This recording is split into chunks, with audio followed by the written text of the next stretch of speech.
A few moments later.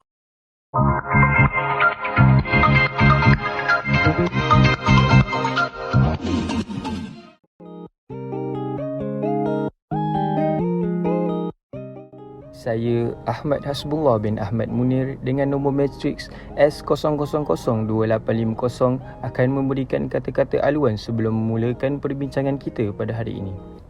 Assalamualaikum warahmatullahi wabarakatuh dan selamat sejahtera kami ucapkan kepada rakan-rakan kami yang kami kasihi serta kepada pensyarah yang amat kami sayangi.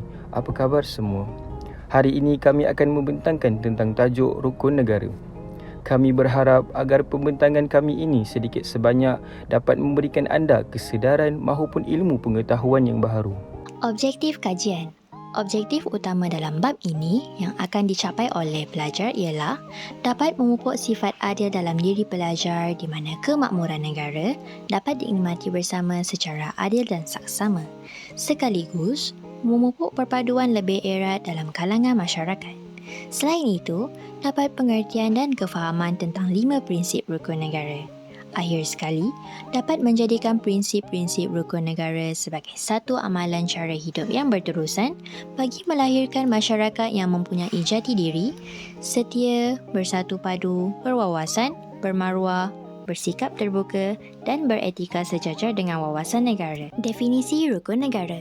Rukun negara telah diisytiharkan pada 31 Ogos 1970 sempena ulang tahun kemerdekaan Malaysia yang ke-13 oleh Seri Paduka Baginda Yang di-Pertuan Agong Almarhum Tuanku Ismail Nasiruddin Shah Ibni Almarhum Sultan Zainal Abidin Yang di-Pertuan Agong ke-5. Rukun negara diperkenalkan berikutan peristiwa 13 Mei 1969 yang melemahkan perpaduan antara kaum di Malaysia. Rukun negara dibentuk dengan tujuan utama iaitu membentuk perpaduan yang kukuh. Tan Abdul Razak telah dilantik sebagai pengarah makaran dengan ahli-ahlinya terdiri daripada Tun Dr. Ismail, Tan Sri Ghazali Syafiee, Tunku Osman Muhammad Jewa, Tan Sri Muhammad Saleh, Lieutenant Dato' Ibrahim Ismail, Presiden MCA dan Presiden MIC. Dan Abdul Razak Hussein yang mengetuai Majlis Gerakan Negara Magaran ketika itu telah menubuhkan 3 badan iaitu Majlis Muhibah Negara, Jabatan Perpaduan Negara dan Majlis Perundingan Negara MPN.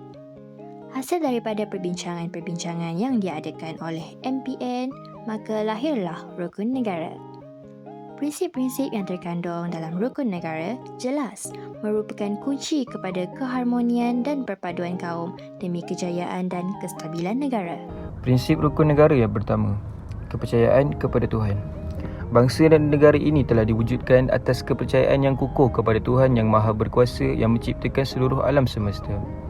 Kepercayaan kepada Tuhan berupaya atau mampu menjadikan sesebuah bangsa manusia berjaya dan maju bagi meneruskan lagi usaha untuk memajukan negara ini sebagai sebuah negara yang mempunyai satu bangsa yang benar-benar maju serta berpegang teguh kepada prinsip kepercayaan kepada kekuasaannya, Tuhan yang Maha menguasai alamnya dan juga sebuah tanah negara yang berdaulat dari segi peruntukan undang-undangnya yang mengamalkan sistem undang-undang yang berperlembagaan persekutuan bagi menuruti langkah.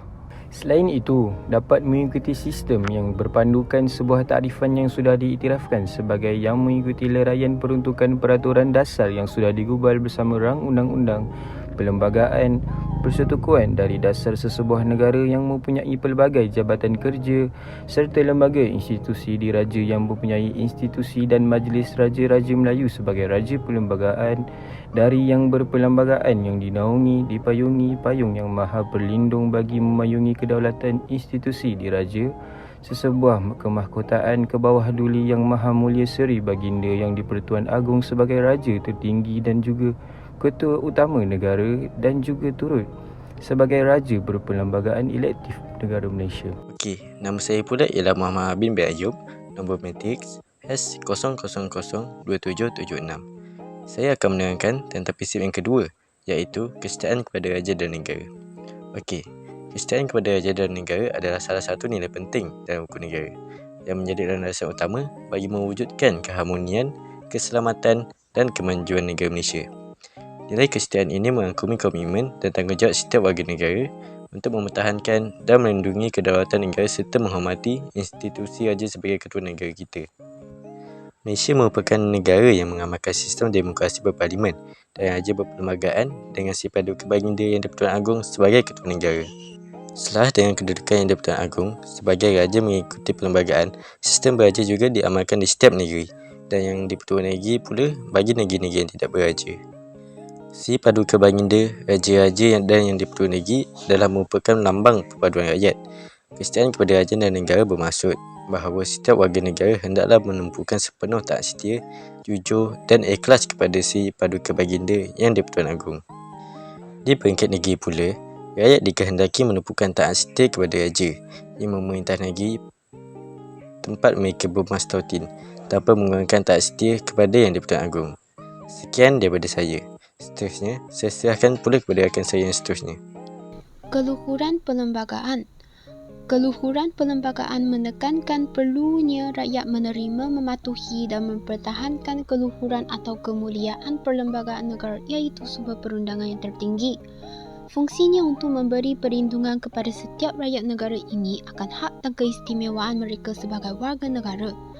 Setiap warga negara Malaysia dikehendaki menghormati, menghargai serta memahami maksud dan kandungan serta latar belakang sejarah pembentukan perlembagaan negara.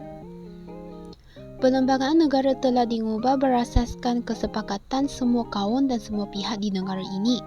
Dengan demikian, ia merupakan satu kontrak sosial rakyat yang tidak boleh dipersoalkan dan diganggu-gugat oleh mana-mana individu atau mana-mana pihak. Perlembagaan Malaysia menentukan pola politik dan kedudukan sosial ekonomi rakyat di negara ini. Ia adalah sumber rujukan bagi segala hal yang berkaitan dengan sistem pemerintahan, perundangan, kedudukan dan hak sosial ekonomi rakyat. Kedaulatan undang-undang. Keadilan diasaskan atas kedaulatan undang-undang di mana setiap rakyat sama tarafnya di sisi undang-undang negara. Kebebasan asasi terjamin bagi semua warga negara Malaysia. Undang-undang negara berasaskan kepada perlembagaan. Oleh itu, kedaulatannya perlu diterima dan diperintahkan. Tanpa undang-undang, hidup masyarakat dan bernegara tidak aman dan stabil. Oleh itu, undang-undang negara dijamin pula oleh institusi kehakiman yang bebas dan berwibawa. Setiap negara memerlukan undang-undang untuk mengawal dan mewujudkan satu masyarakat yang aman, stabil dan makmur.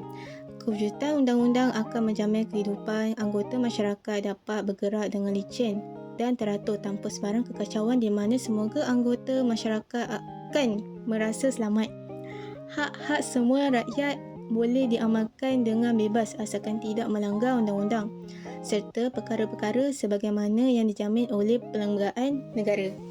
Rukun negara yang kelima ialah kesopanan dan kesusilaan. Prinsip ini menekankan perkembangan personaliti dan tingkah laku seseorang rakyat. Tujuannya adalah untuk membentuk warga negara yang bersopan santun dan bersusila selaras dengan kempen budi bahasa dan nilai murni yang dijalankan sekarang. Sifat individu yang bersopan santun dan bersusila adalah amat penting dalam konteks perhubungan antara satu sama lain dalam masyarakat pelbagai kaum di negara ini.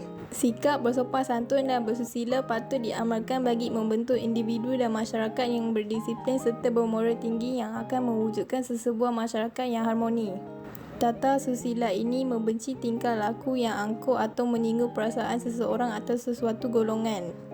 Tingkah laku sopan juga mengandungi satu darjah kesusilaan yang tinggi dalam kedua-dua kehidupan persendirian dan kehidupan bernegara. Prinsip ini menjadi panduan supaya perilaku masyarakat sentiasa terpelihara dan berkembang sesuai dengan kepribadian bangsa dan nilai-nilai murni. Jadi, dari apa yang kita bincangkan tadi, kesimpulannya, rukun negara harus dilihat sebagai internal cohesion atau kuasa dalaman yang dapat mengikat perpaduan dan semangat patriotisme di kalangan rakyat. Objektif dan prinsip yang terkandung dalam rukun negara itu masih relevan untuk membentuk jati diri dan kepribadian rakyat. Apa yang perlu ialah penghayatan terhadap rukun negara mesti disemarakkan kembali agar seluruh masyarakat di Malaysia sentiasa bersatu padu dan tidak berpecah belah. Bak kata pepatah, bersatu kita teguh, bercerai kita roboh. Akhir sekali, perbincangan kita akan berakhir di sini. Terima kasih kerana sudi bersama dengan kami dalam perbincangan tentang rukun negara ini. Saya Ahmad Hasbullah bin Ahmad Munir sekali lagi berharap agar perbincangan ini dapat memberikan anda kesedaran maupun ilmu pengetahuan yang baru. Terima kasih sekali lagi kami ucapkan kepada rakan-rakan kami yang kami kasihi serta kepada pensyarah yang amat kami sayangi. Segala yang buruk datang dari kami, yang baik dari Ilahi. Sekian, terima kasih.